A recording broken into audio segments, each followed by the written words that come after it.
Dili maghapon ni siya Katoliko.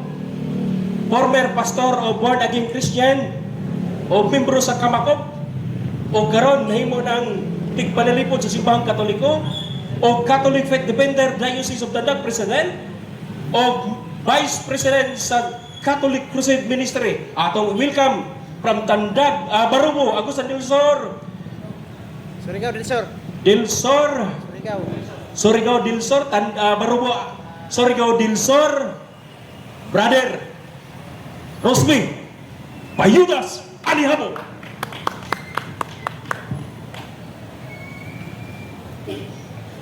Ugal dinamita dikatates alitis ala hypertes. O sa kagregang pinulungan, dakang habaron sa Latin nga pinulungan nag-ingon, non enim posomos a liquid adversus veritatem sed pro veritate. Dakang habaron sa Bisaya nga pinulungan nag-ingon, wala kitay mabuhat sa pagbatok sa kamatuoran, kundili ang pagdapig sa kamatuoran. Sawa pa makailan ka na ako mga igsoon inyong ubos nga alagad, gikan pa kini sa Surigao del Sur. Ako dahil si Brother Rosby Alihabo, usa ka former pastor, missionary from born again Christian. Ang ganadto usa ka pastor sa born again Christian, o karon ani ana sa simbahang Katoliko, tungod ka na sa kamatuoran. So mga igsoon, mapasalamaton kami sa nahitabo nga Bible exposition dali sa Badbaran City. Inumanan sa itong mga igsoon nga mga kanhi nga mga protestante o karon nahimo ng Katoliko. Mapasalamaton kita kang Bro Raul Habian no sa pag-andam nining atong sound system. Diyon pa man sa tanan nga naningkamot mga igsoon nga makapaminaw sa simbahang Katoliko. Ang una itong speaker kanina, iyang pangalan si Bods Bilihor, usa ka Catholic Faith Defender gikan sa Bayugan City. Ay kadua na itong speaker mga igsoon, gikan kadto sa Jinsan. No, iyang pangalan si Jason Mantos, nga usa ka 70 Adventist kaniadto. Ay katulo si Brother Amik, nga usa-usab ka 70 Adventist nga nahimong Katoliko. Ikaupat nga speaker, mao gayud si Stalwart, nga din usa-usab ka 70 Adventist nga nahimong Katoliko. Wala mga igsoon, ang atong last nga speaker unya taon-taon, usa ka ministro sa Saksi ni Jehovah. No, taas kang katuigan nga nahimo siyang ministro sa Saksi ni Jehovah o karon nahimo ng dipensor sa simbahang Katoliko. Dako ka na grasyag panalangin. Kini yung mga speaker karon nga naghatag sa Bible exposition, naglahi kinig reliyon kini adto o karon nahiusa sa usa ka pagtuo way lain ang simbahang Katoliko. Amen. Wala mga igsoon, hangyo na ko ang tanan. Diya sa naglingkod, nagtinda. Oy, kano nagtinda diya sa kilid-kilid, naglakaw, hangyo na ko yung dalunggan, inyong alipatakan sa labutan nga maminaw sa pagtulunan sa simbahang Katoliko. Mga igsoon, usa nga mga pamaagi nganong aniya ko nagbarog sa kutubangan tungod kay niingon man ng Juan 8:32 ang kamatuoran muhatod nato ngadto sa kagawasan. Nga diin mga igsoon sa mga ordinaryong Katoliko nga naa sa palibot karon nga naminaw kini ang time mga igsoon nga makadungog kamo sa mga pagtulunan sa itong simbahan. Nga diin dunay mga igsoon na to nga mga dili Katoliko nga sipang daot sa itong pagtuo. Karon mga igsoon, matudloan ka mo unsaon pagtubag sa mga pangataki sa pagtulunan sa simbahang Katoliko. Kaya usahay na ba ang ilang walihan sa itong mga pinangga nga mga igsoon ng mga pastor sa kilid-kilid. Kini na po mga Katoliko nga tagsara mo simba. No? Kanang Katoliko po nga way pasabasag Biblia. Mauna bila ang dali walihan. Wala mga igsoon, ila dayon, ilaling sa yawan, nga ang pagpanguros ko no, iya ko no sa yawa. Psst! Oy! Matod pa sa ingon sa mga di Katoliko, nga ang pagpanguros ko no, iya sa yawa. Pero ato nang tumagon mga igsoon, tinuod pa, nga ang pagpanguros iya sa yawa. No? Ang tubag mga igsoon, dili ka na tinuod. Tungod sa balaang kasulatan, di takabasa sa Biblia nga kumangulos ka iya sa yawa. Ang tinuod mga igsoon, sa Biblia, Old Testament o New Testament, di nyo nga kabasa nga ang yawa manguros. Mo nang tinuod, no? Mo na nga, ang tinuod niya pagkasulti, ang tinuod niya katawan sa Dios, katong yung manguros. Nga naman, biblical ba kani pagpanguros? Atong basahon ang balaang kasulatan. No, sa mga Katoliko, maminaw kita. Biblical ba ni pagpanguros? Atong basahon sa Genesis 49:13. Unsa may gingon sa balaang kasulatan? Mingon ang Genesis 49:13-14. O gikuros ni Jacob ang iyang kamot, agig pagpanalangin sa iyang mga apo. Tiyaw ni mo. Si Jacob manggaling, gikuros niya iyang kamot, gipanalanginan ang iyang mga apo. So ayaw mugtuon ng mingon niya pag manguros ka, iya sa yawa. No? Kung manguros ka iya sa yawa, kay mao man nila atake sa tuwa. Sa Biblia, di takabasa ang yawa manguros. Mo ni tinuod. Sa Biblia, di takabasa ang yawa manguros. Kung ang yawa di manguros, o sila po dili manguros, ikonsa lang yawa. Maboy na mga igsoon kina ni Kristo, nga ang pagpanguros, biblikal na. Mateo 28:19, bunyagi sila sa ngalan samahan, sa anak, o sa Espiritu Santo. Sa ato pagpatik sa pagpanguros, diya naglangkog ang Santissima Trinidad, nagituuan sa Katoliko o sa Kadiyos sa tulo ka persona. Unang Juan 5:7. Kay dito sa langit, adunay tulo ka saksi, ang Amahan, ang Anak, o ang Espiritu Santo, o kining tulo o sara. Mga mga igsoon, akong malikon pag-ayo, nga ang pag-sign of the cross, gahom kini sa Dios. Unang Korinto, Kapitulo 1, versikulo 18. Kay alang kanila, ang cross binuang, apan alang kanatong ginaluwas, ang cross kadaugan, kay kini gahom sa Dios. Munang ay magtuo-tuo sa mga dili Katoliko, mamingon sila nga, iya sa yawa ang pagpanguros. No? Kay di ko na tinuod. Kay sa Biblia, di ko kabasa ang yawa manguros. Psst! Di ka kabasa sa Biblia ang yawa manguros. Wala mga igsoon, balikon ko. Mabasa ba sa Biblia na kailangan ipatik ang cross? Atong basahon ang balaang kasulatan. Ezekiel 9:4 hangtod sa 6, unsa may gingon sa balaang kasulatan? Ipatik ang cross sa agtang sa mga batadong lalaki, sa kababayan, apan ayaw tanduga ang dunay timaan sa cross. So biblical di ay kining mga katawhan sa Dios nga dunay timaan sa cross. Kaya ang tinuod nga Kristiyano, dunay sign of the cross. Kanang dili manguros, dili na tinuod nga Kristiyano. Psst! Mo nang tinuod nga pagsulti, pagsaysay sa balaang kasulatan. Mo na mga igsoon, mingon para balik sila mga igsoon. Ako pong ihangyo ang uban, human ako, hatag og mensahe dili karon, giawag ko na ko tong mga dili Katoliko, no? Katubang sigiyog, sangyaw sa Katoliko. Kana si kilit-kilit. Na ay open forum paghuman, kanang inyong mga pangutana sa Katoliko, ipangutana na dili karon.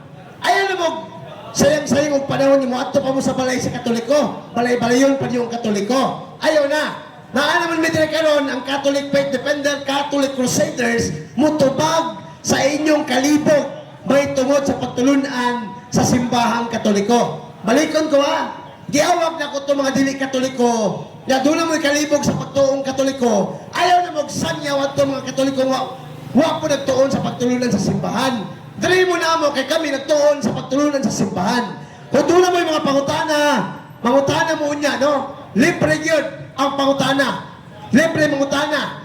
Basta ay lang pangutana o bilay kilo sa bugas, bilay kilo sa kopras, di may katubag ana. Ang among matubag, ang inyong mga pangutana may tungod sa simbahang Katoliko. So mga igsoon, kuna ni Kristo, natingala gani ko udri ganina, samtang nagplaster pa mi og sound system, nagplaster mi diri og tarpaulin, nang hawa mo itong mga dili Katoliko. nahadlok man siguro mga igsoon nga makapangutana mi nila. Ang tinuod niya pagkasulti, wala may dream, may mga igsoon ang pagpalong sa iyong pagtuo. May may igsoon ang pagsiga, pagbuhi, balik sa iyong pagtuong Katoliko. Nga unta mga igsoon, dili kita ma-brainwash sa mga dili Katoliko nga nagsuroy-suroy sa atong kamalayan.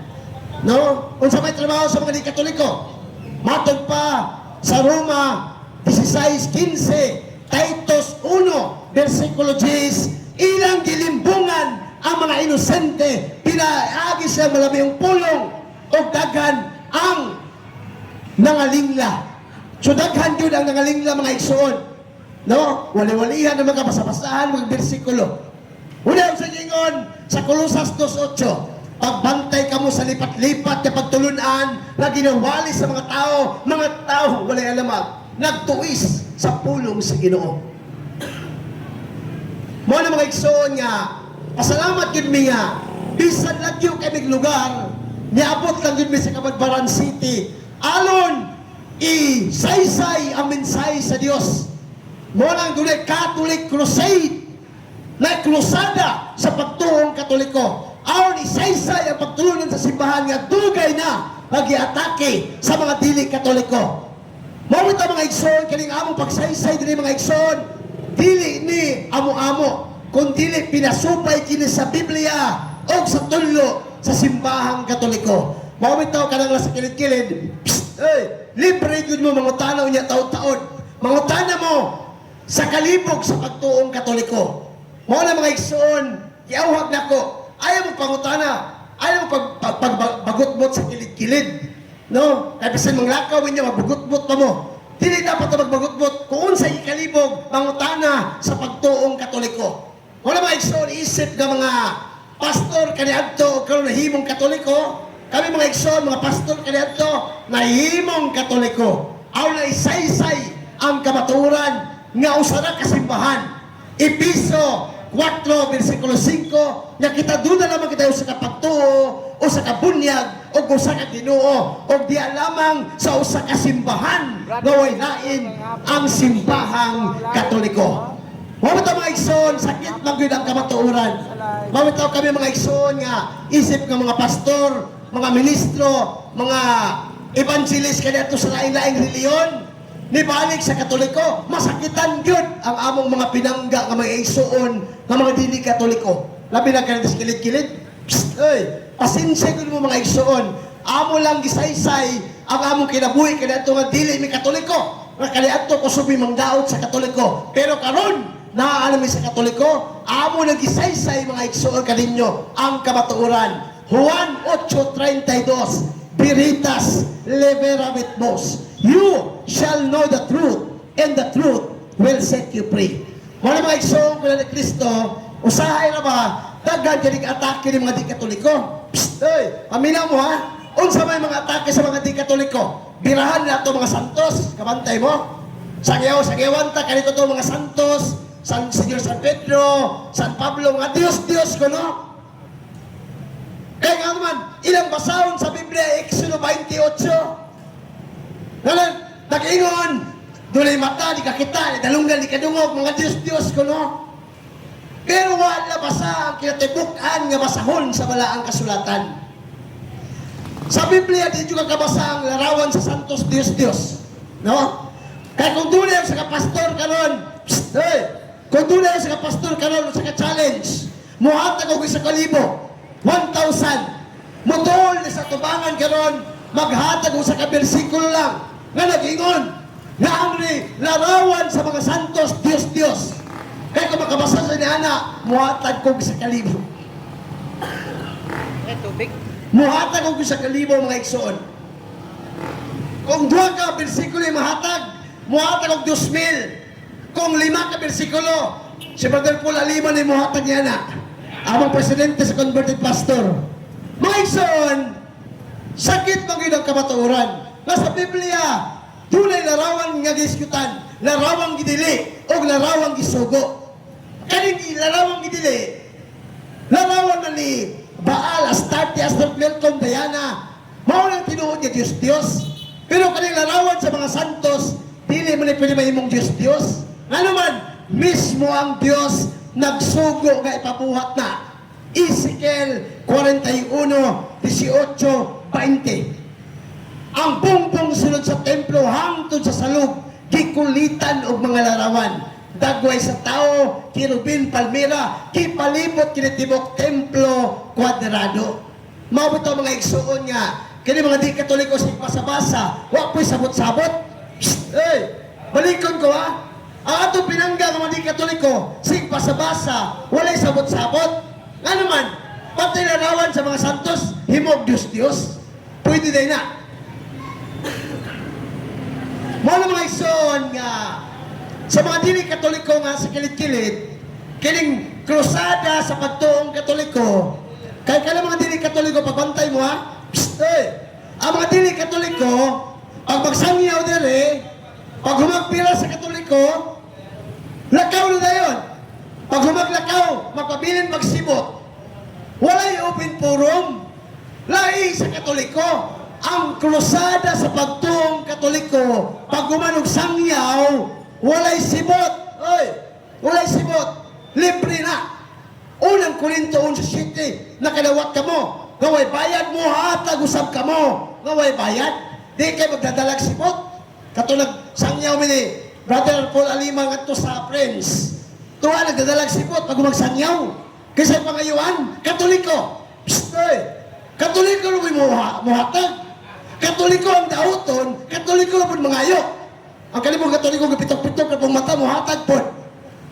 Mga igsuon mo ni, ang tinuod niya pagasulti. Nakadawat ng huway bayad, muhatag ng huway bayad, libre. Di kayo pag humanong sangyaw dire, maglibot-libot ang sipot. Libre na. Uyaw sa pa, pag umagsangyaw, dili na mula ka diretsyo. Kami sa Katoliko, krusada sa pagtuong Katoliko, pag umagsangyaw, tunay open forum for clarification sa inyong kalibog. Kung doon mo kalibog, muduol mo diri mangutana sa pagtuong Katoliko. Kaya tumagon na mo, punto por punto, argumento, sumala sa Biblia. Human, o giyaw-yaw din mga igsoon ha? Wala nga. Salamat kayo sa Diyos na kami, mga converted, na mga pastor, evangelist, o ministro na naibalik sa simbahang Katoliko. O kining among isaysay kaninyo, mga buhi kining nga testimonya, na ipamatuod mga igsoon, na kamo mga Katoliko sa kilid-kilid, dili no tapo mamalin sa laing tinuuhan. Nga naman, di na mo mapailan pa sa laing tinuuhan. Kami gali mga di Katoliko, nibalik sa Katoliko, kamo pa nung balin sa laing tinuuhan. Na may mabasa sa Biblia, nga kung dulay mo sangyaw kayo din yung dawaton, atong basaon, ikaduang Juan, 2 versikulo 10, unsa may gingon sa balang kasulatan, kung dunay musaka siya panimalay, nga dili magdala pagtulunana, ayaw silag dawata, tiyaw ni mo. Ingon pa mismo ang Diyos, ayaw silag dawata. Galacia 1:8-9, kung tunay mo sangyaw kaninyo, nga lahi nga pagtulunan, ayaw silag dawata. Let them be anathema. Mo na tinuod na pagasulti. Mo na nga, kamo sa kilid-kilid ng mga Katoliko, magligon tas itong pagtuong. Ano man, karon ang target sa mga pastor, mga Katoliko. Anong target bilang Katoliko? Dili na sa kaluwasan. Ang ilang target, 10%.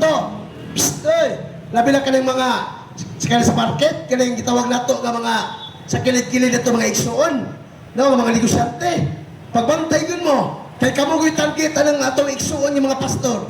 No, goodbye Philippines, kin mo, hurot ko na 10%. Nag-iiskutan pa gana sa balaang kasulatan, ang mudawat sa 10% dili man pastor, pare man, Hebreo 7, versikulo 5. Ang mga pare, ang dunay katungod mudawat sa ikapulo, gikan sa katawan sa Israel. Biblical speaking na mga igsuon.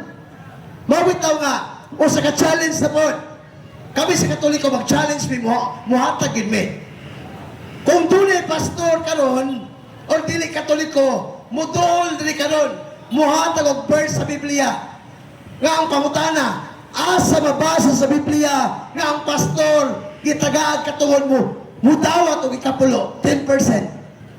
Sa tanan na kadugo nga di katoliko karon, tagaay ko sa kabersikulo nga nag-ingon nga ang 10%, 10% ihatag sa pastor. Kaya kung makahatag ka ni Ana, muhatag si Brother Dudong Diholde og 5,000. Muhatag og 10%. Kaya kung di ka kahatag ni Ana, buot pasabot, ang imong membro, imo lang gikolektan og 10% ka, wa kasugua sa Biblia. Mga igsoon, the truth hurts, but it can heal us. Sakit ang kamatuoran, pero makaayo kini kanato. Mabutaw ang krusada sa pagtuong Katoliko mga igsoon, no? Pagpatinaw kini sa mga pagtulunan sa simbahang Katoliko nga dugay na giatake sa mga dili Katoliko. Mga manawig soon ko na ni Kristo, nganong kabalumi silang style, kay diya man magikan, hello, Hi. diya magikan, mga pastor may kaniadto na malhin sa Katoliko. Nga naman, tungod sa kamatuoran, kay dili na mo ibaylo ang kaluwasan para sa kalawasan. Bahalag makalisod mi sa Katoliko, nagikan mi sa Protestante, basta mga igsoon, sure po lang ang among mga kalag. Mo na mga igsoon, gihangyon ako katong nakaduwog ng atong krusada sa pagtuong Katoliko, katong dunay mga pangutana, kalibog sa pagtuong Katoliko, muduol mo din karon. Balikod ko, ayaw na magsayang-sayang og panahon nga magbalay-balay pa mo sa Katoliko. Karon kay nagtapok lang Katoliko dire, pwede mong mangutana aron matubag ang inyong kalibog sa pagtuong Katoliko. Inyong upos ka, alagad, Brother Rosby Bayutas, nag-ingon ka ninyo, pabilin sa pagtuong Katoliko. Dalay ko ng Diyos, hangtod sa kahangturan.